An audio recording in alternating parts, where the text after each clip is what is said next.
Are days numbered for Chinese metal evading U.S. tariffs? President Biden's new tariff aims to put a stop to its trade path through Mexico.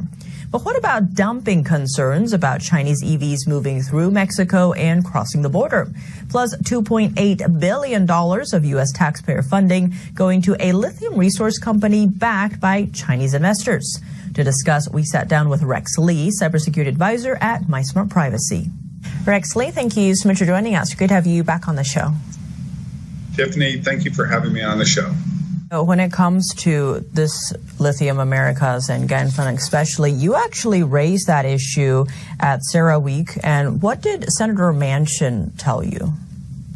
Okay, so I had an opportunity to question Senator Dan Sullivan from Alaska and Joe Manchin. So I got a question. So I'm Rex with CyberTalk TV. Regarding the Thacker Pass mining project, Lithium Americas is the mining company there. It's a Canadian-based company, but their number one stockholder is Chinese-based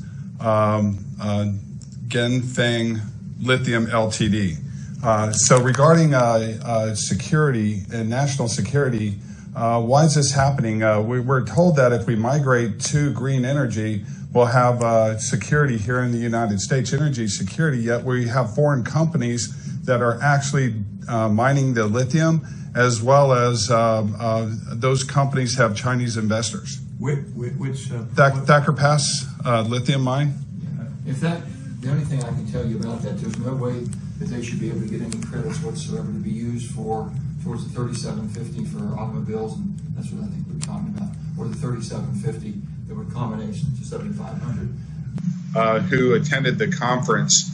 Joe Manchin actually championed the Lithium Americas deal in the Senate.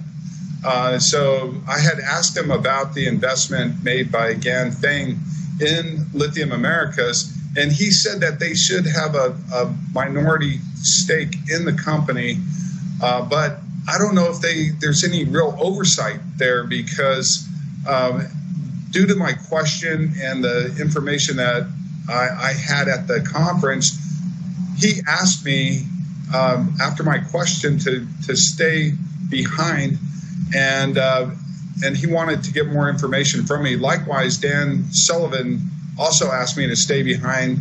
And so both senators, they had their staffers collect my information, and only Dan Sullivan followed up with me, and I was able to send him my resources and my research on Ganfeng's investment in Lithium Americas.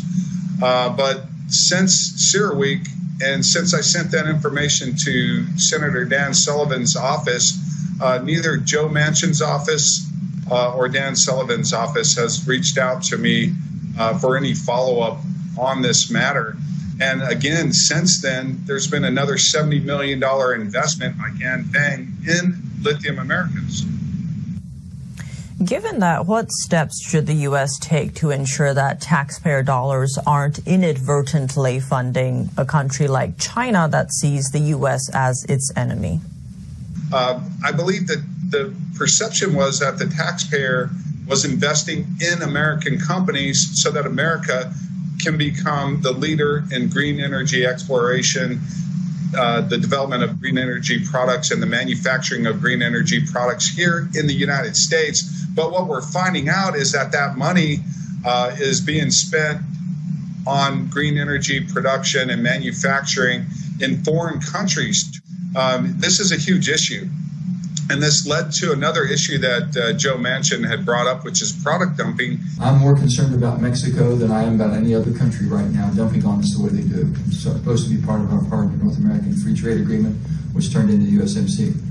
They have got to be a partner, and not being able to dump and send products in this market. You get me started on that. What they do with us is fentanyl.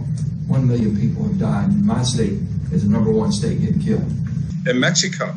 What that is where Mexican companies who are getting nation-favored trading status through NAFTA can now import products from China into Mexico, then export them into America under favored nation trading status. And so then now you now you can see where these back doors are allowing these companies from all over the world, mainly from China, to benefit at the expense of the U.S. taxpayer. Rex Lee, thank you so much for your time. Thank you.